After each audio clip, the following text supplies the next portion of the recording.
전 대통령 측은 오늘 오후에 이런 얘기를 밝혔습니다. 내일 검찰 소환 전에 준비된 메시지를 전달하겠다라는 것인데 어떤 메시지를 전달할 것으로 보십니까? 이현수 기자. 네, 대통령 변호인단이 밝힌 내용을 보면요. 우선 검찰 포토라인에서 박근혜 전 대통령이 직접 밝힐 가능성이 높습니다. 우선 박 전 대통령이 직접 밝힐 거다. 그리고 밝힐 메시지가 준비돼 있다. 이렇게 문자 메시지를 보내왔는데요. 아마 직접 삼성동 자택에서는 민경욱 의원을 통해서 밝혔는데 간접 형식이 아니라 직접 육성으로 밝힐 것으로 보이고요. 관련된 내용은 전혀 취재가 되지는 않았습니다. 그러나 그냥 추측해 보건대 삼성동 자택 앞에서 이제 민경욱 의원을 통해서 밝혔던 내용의 연장선상이 아닐까 싶습니다. 당시에는 이제 언젠가 시간이 지나면 진실이 밝혀질 것이라고 했는데요. 아마 그 정도의 구체적인 내용보다는 수사에 적극 협조하고 이제 진실을 밝히겠다 정도의 원론적인 수준이 아닐까 이런 관측이 좀 나옵니다. 그 국민들 입장에서는 국민들에게 송구스럽다 이런 정도의 얘기는 나왔으면 하겠는데 제가 봤을 때는 그런 얘기는 없을 것 같습니다. 왜냐하면 이현수 기자 말씀하셨듯이 그 12일 날 자택에 들어가면서 모든 결과를 제가 지고 가겠지만 나중에 결과는 또 달라질 수 있다 이렇게 얘기를 했는데 이번에도 박근혜 대통령은 본인이 뭘 잘못했는지에 대해서 잘 모르시는 것 같아요. 그래서 이번 검찰 수사에 응하는 것도 어떻게든 구속을 막아보기 위한 성실히 응하기 위한 어떤 그런 스탠스로 보이는데 이번에도 별다른 메시지를 기대하기는 힘들지 않을까. 제 생각은 뭘 잘못했는지를 모르시는 것 같다. 이거보다는 네. 박근혜 전 대통령 입장도 있을 거 아닙니까? 본인은 정말 결백을 주장하고 싶은 얘기일 수도 있어.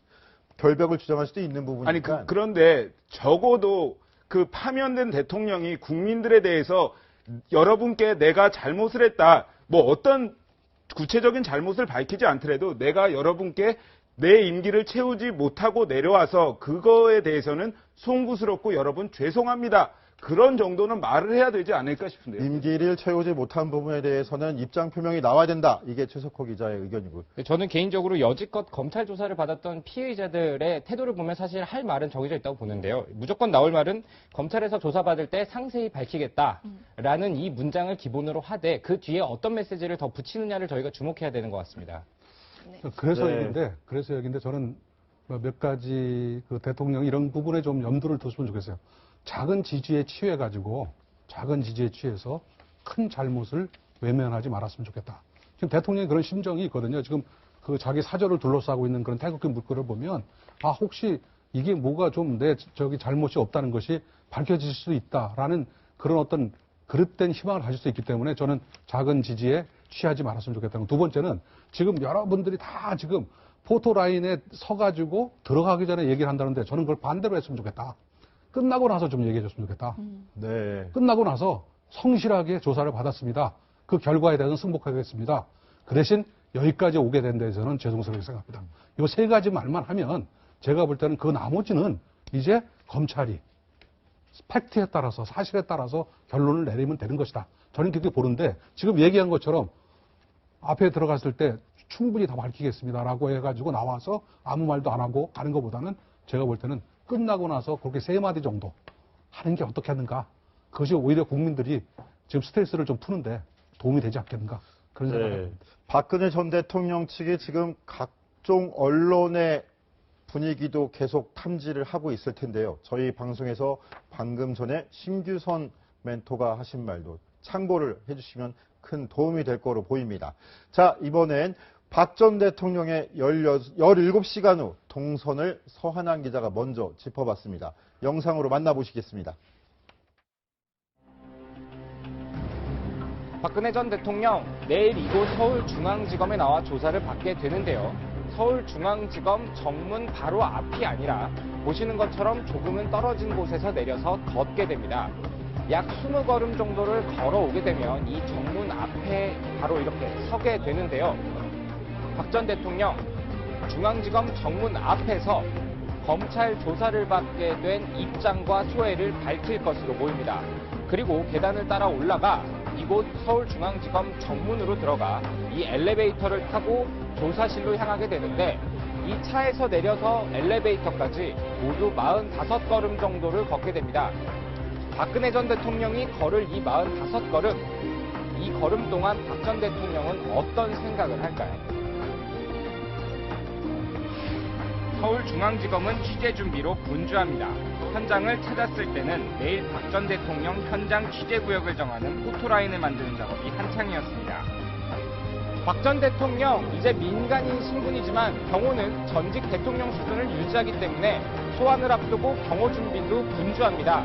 보시는 것처럼 이 설치된 빨간색 테이프선 취재진, 제한된 취재진만이 이 선 안에서 박근혜 전 대통령의 소환 모습을 취재할 수 있고요.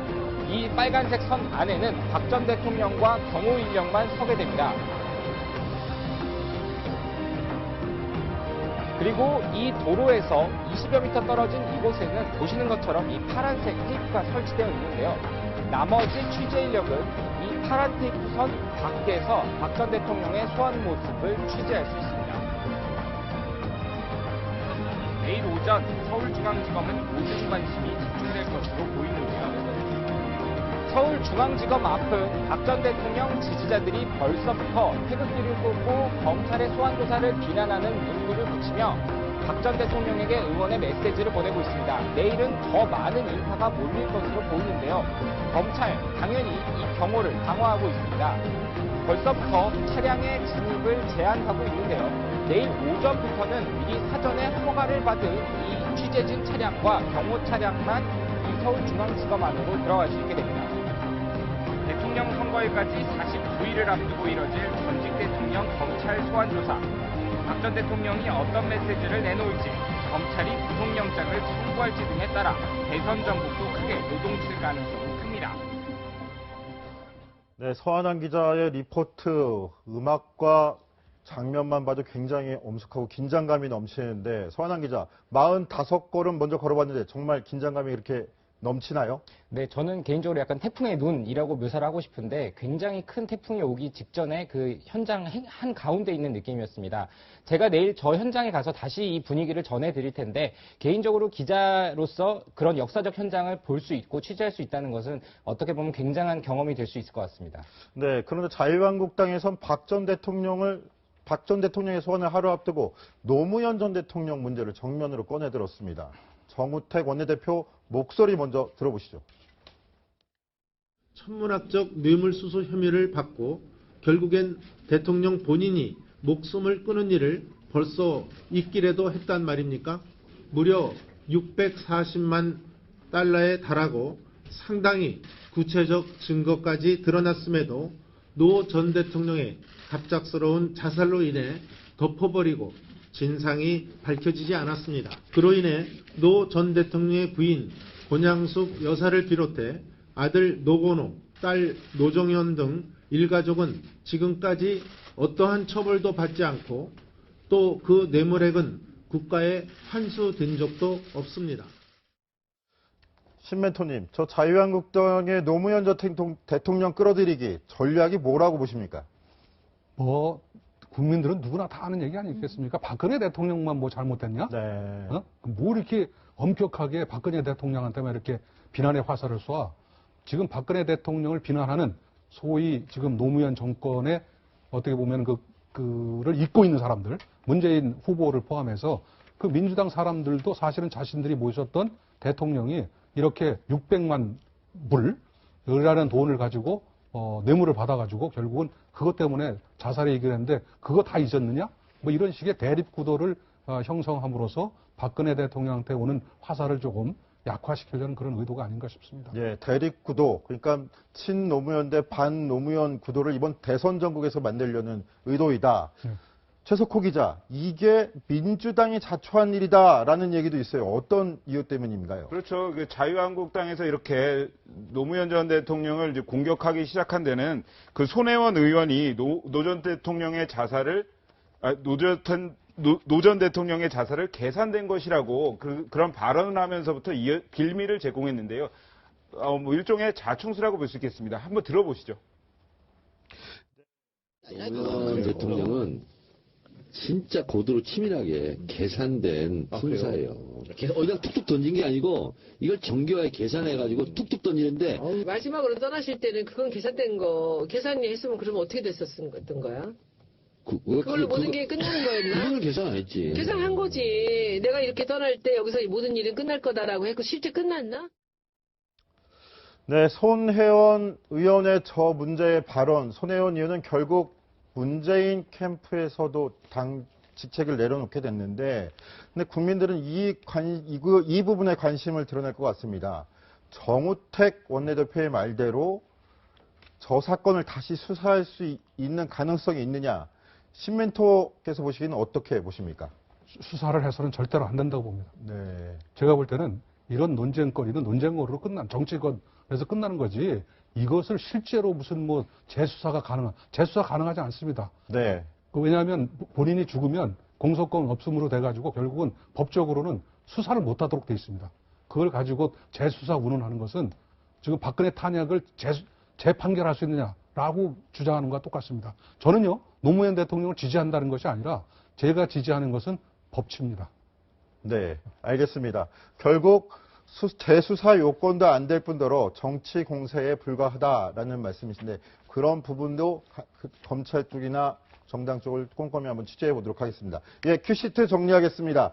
박운명의 45걸음 서한한 기자가 그대로 취재하겠습니다. 또 박 메시지 준비 중.